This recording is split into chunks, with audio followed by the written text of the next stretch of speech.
It wasn't natural.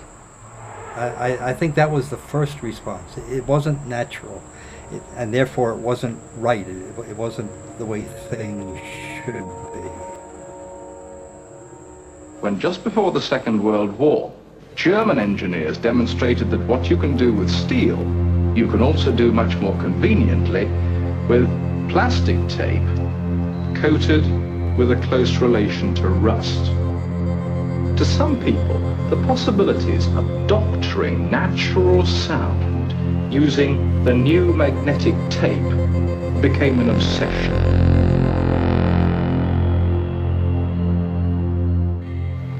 This first machine is recording, while the second replays that recording a few moments later for it to be re-recorded by the first recorder.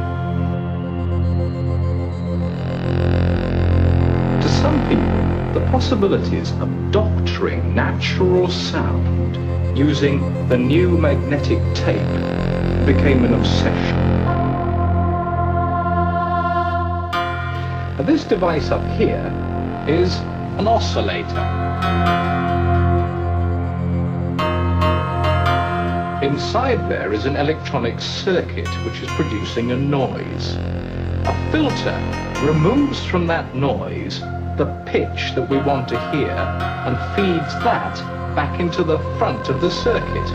Round and round it goes once again, regenerating itself all the time, until in the end, all that comes out of here is that one pure frequency.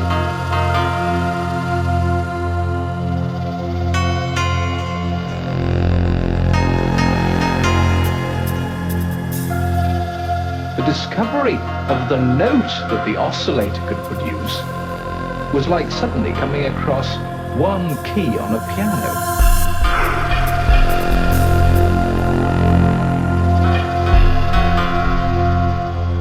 The leap from the natural to the supernatural came about because the experimenters were no longer satisfied with doctoring existing sounds. After all, why be tied to the strings of a piano when the world of electronics is full of noises of its own?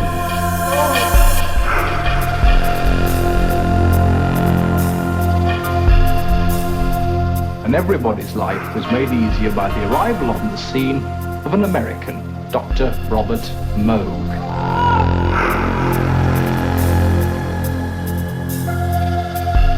Dr. Moog showed that one oscillator could produce many notes. Dr. Moog's principle was called voltage control. Each time the musician hit a key or altered one of the controls on the panel, he in effect transmitted a particular voltage across that part of the circuit that he was using. It was this voltage which controlled the output of the instrument, or the synthesizer.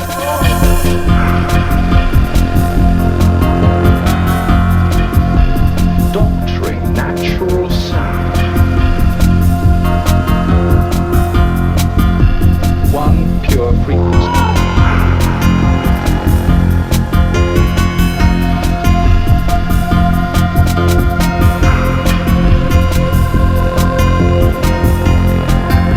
Voltage control.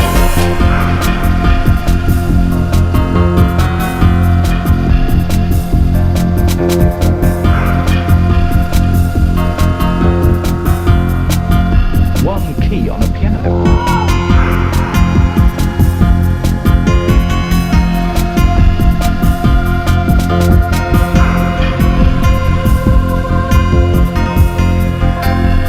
Voltage control.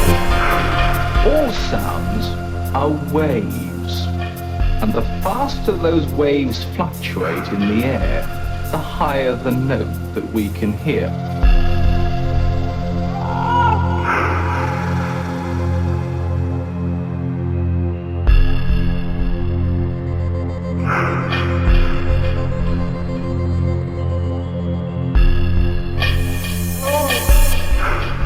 Using Dr. Moog's voltage control techniques, it's now become relatively easy for the musician to get these different waveforms to interact with one another, producing combinations of harmonics and tones unknown in the world of natural music.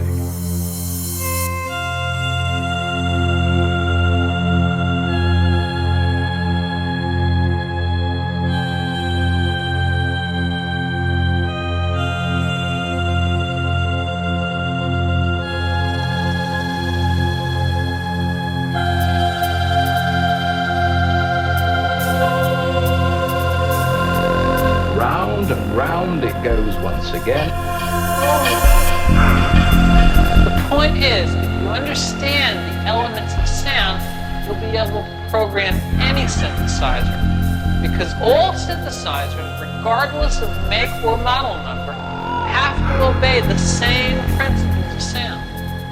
They all have to somehow address those same three elements: pitch, timbre, and volume. Voltage control.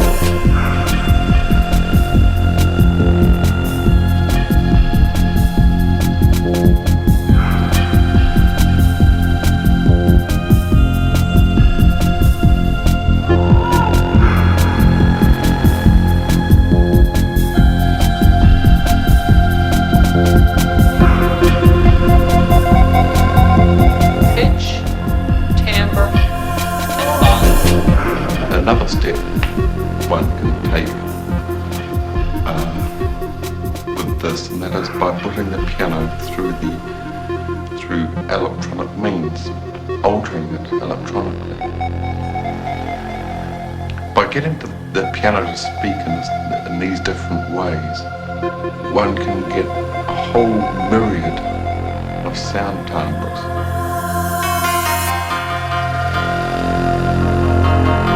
Still use this as part of my keyboard rig because nothing else makes a sound like it.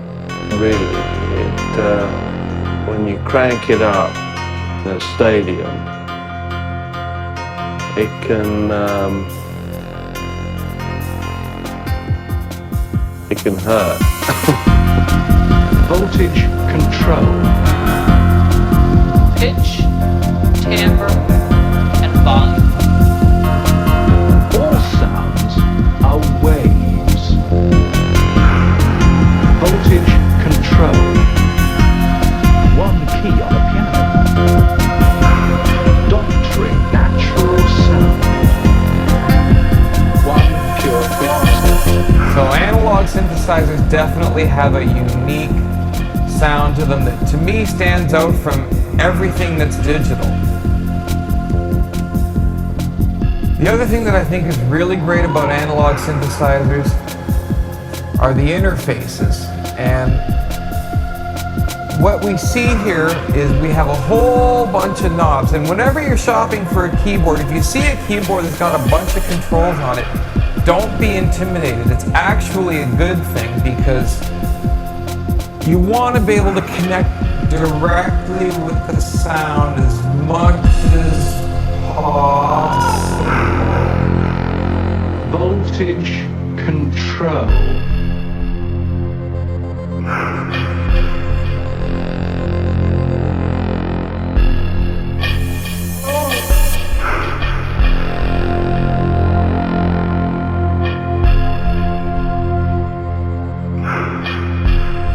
Voltage control. Frequency is the total number of waves per second. This wave has a frequency of 5 Hz as it has 5 waves in a time of 1 second, whereas this wave has a frequency of 3 Hz as it has 3 waves in 1 second.